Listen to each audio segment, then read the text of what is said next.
everyone, welcome to our day 2 vlog. Finally travel गर्दा गर्दा चाहिँ झापासम्म पुगेछौँ अनि झापाको भाटबटेनी रहेछ। भाटबटेनी यसो हेऱ्यौँ, जे जस्तो भाटबटेनी देख्दा यसो बसबाट झरेर बाहिर जाने हो कि सपिङ गर्नु जस्तो भएको थियो। ट्राभल गर्दा गर्दा बोर भएर तर लेट इट बे। गाडीमा हिँडिरहेको त एकदम टाउको दुखेर एकछिन न्याप लियौँ अनि त्यसपछि हामी झापामा चाहिँ पानीपुरी चटपट अमिलो पिरो खाएपछि टाठो भइन्छ भनेर त्यहाँ गयौँ अनि अमिलो पिरो टक्क खाइसकेपछि चाहिँ जे होस् माइन्डमा र बडीमा चाहिँ एनर्जी आए जस्तो भयो। हाम्रो अङ्कलले चाहिँ कस्तो मिठो बनाउनु हुँदो रहेछ झापा दमकमा। चटपटे पानीपुरी खाएपछि चाहिँ बल्ल अलिकति एनर्जी भयो जस्तो, नभए त कस्तो लट्ठ पारे जस्तो भयो। अनि यो पनि भएन भने हामीले ड्यू पनि किन्यौँ अनि ड्यू किनिसकेपछि चाहिँ गाडी चाहिँ छुट्न लागेको रहेछ क्या। अनि दौडी दौडी दौडी सबको गाली खाइ खाइ बस धन्न धन्न चढ्यो। अनि चढिसकेपछि चाहिँ कस्तो राम्रो, त्यहाँबाट माथि जाँदा चाहिँ इलाम रहेछ कि अब 1-1.5 घन्टामा इलाम पुगिँदो रहेछ। अनि इलामको त्यो भ्यूले त वाउ जुन थियो नि, जुन यो भ्यूले त सब ट्राभल सिकनेसलाई त एकदम डाउन गरिदियो। जस्तो अर्कै वर्ल्डमा आए जस्तो, heaven next version of heaven भने जस्तै भयो। एकदम राम्रो, त्यो बाटोहरू पनि कस्तो राम्रो। अनि त वेदर एकदम प्लेजेन्ट कि, वेदर प्लेजेन्ट भएको हुनाले चाहिँ हामीलाई ट्राभल गरे जस्तो नै कि एकदम पिसफुल कुनै इन्भाइरोमेन्टमा बसे जस्तो भइरहेको थियो। अनि रोडहरू हेऱ्यो, त्यहाँ सब क्लिपहरू एकदम क्याप्चर गऱ्यो। अनि कस्तो बल्ल रमाइलो भएको थियो कि डे 2 बल्ल डे 1 खासै त्यस्तो भएको थिएन, तर डे 2 चाहिँ बल्ल टुर आए जस्तो एकदम भित्रबाट फिल भएको थियो। घरहरू पनि कति राम्रो राम्रो हेर्न सक्नुहुन्छ। वेदर हेर्नु न, मेन त वेदर। अनि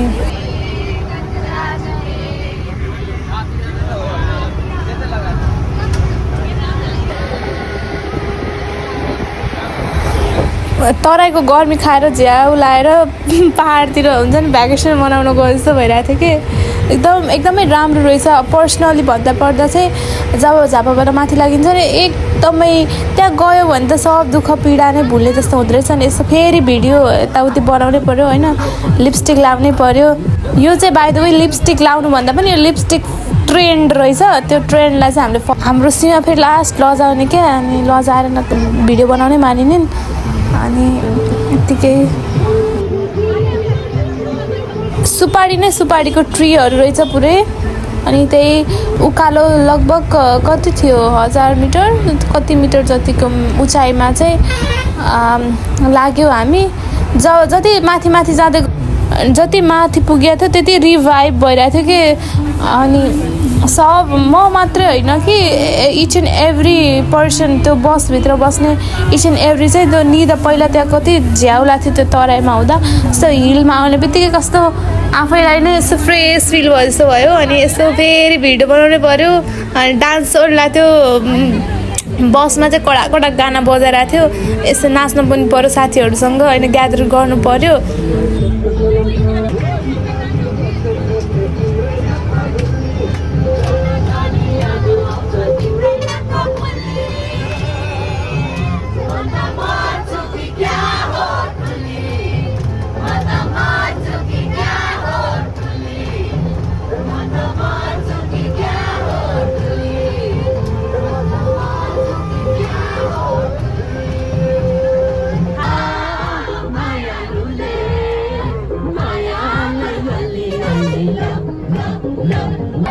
अरू ठाउँमा त खासै केटाहरू नाच्दैन होला, तर हाम्रो क्लासको बोइज चाहिँ कडा डान्सर रहेछन्। जे होस् सँगै हिँड्दाखेरि थाहा पायो बसमा केटीभन्दा बढी केटा नाचिरहेको थियो क्या। जस हाम्रो क्लासको बोइजहरू चाहिँ डान्स गर्न पऱ्यो भने चाहिँ हायर गर्न सक्नुहुन्छ।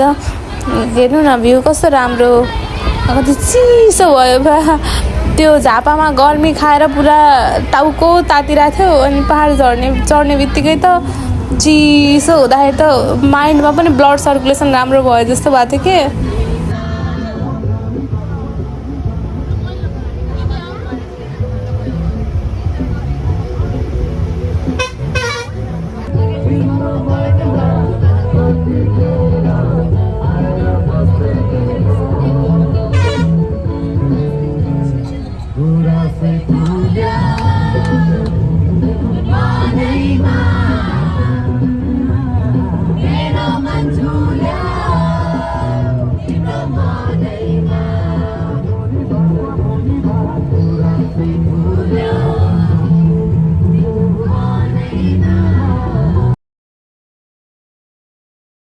अब सबैको भिडियो बनायो, अब आफ्नो भिडियो पनि बनाउनु पर्यो होइन। यसो क्यामेरा हेरेर आफ्नो भिडियो बनाउँदै थिएँ म चाहिँ। अनि भिडियो बनाउँदै गर्दा भ्यूसँग इन्जोय गर्दै जाँदा चाहिँ एकदम रमाइलो भयो। अनि त्यही डाँडा काँडा धेरै रहेछन्, जे होस् इलाम जाने बेलामा चाहिँ डाँडा काँडा धेरै रहेछन्। अनि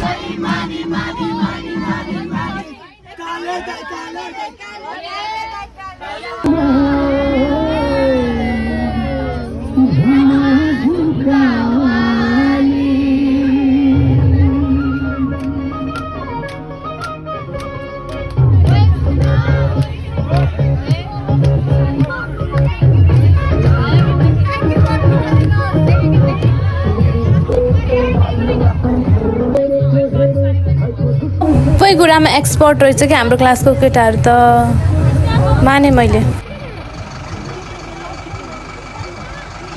जाम रहेछ अनि यसो ओर्लिएपछि चाहिँ त्यो क्लिपहरू क्याप्चर गर्यो, इन्जोय गर्यो। यहाँ यसपछि चाहिँ आधी घन्टा हाम्रो डेस्टिनेसनमा पुगेर अर्को बस चेन्ज गर्नुपर्ने रहेछ। अनि यहाँ इलाम कति राम्रो, यो कन्याम इलाम त जोस् आँखामा मात्रै क्याप्चर नभएर एउटा लङ टर्म मेमोरीकै रूपमा क्याप्चर भयो। कस्तो राम्रो, यहाँ आउँदाखेरि त यही बसौँ जस्तो हुने कि घोडाहरू।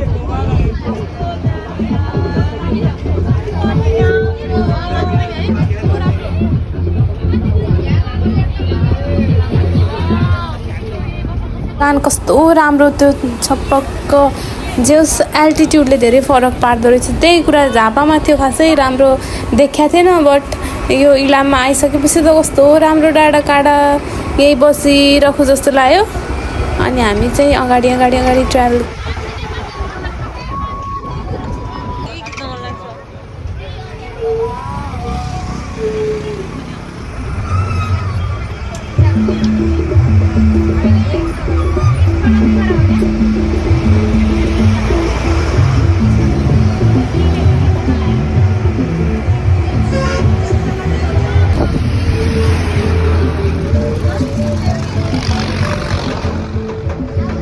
नेपालमा पनि यस्तो घुम्न मिल्ने ठाउँ त धेरै रहेछ, एक्सप्लोर गर्ने पनि धेरै राम्रो रहेछ नेपाल भन्ने जस्तो फिल भएको थियो के छैन र जस्तो पनि फिल भएको थियो। यो मोमेन्टमा चाहिँ जे होस् गर्ने भने जे पनि छ, आफूलाई मन हुन पर्यो।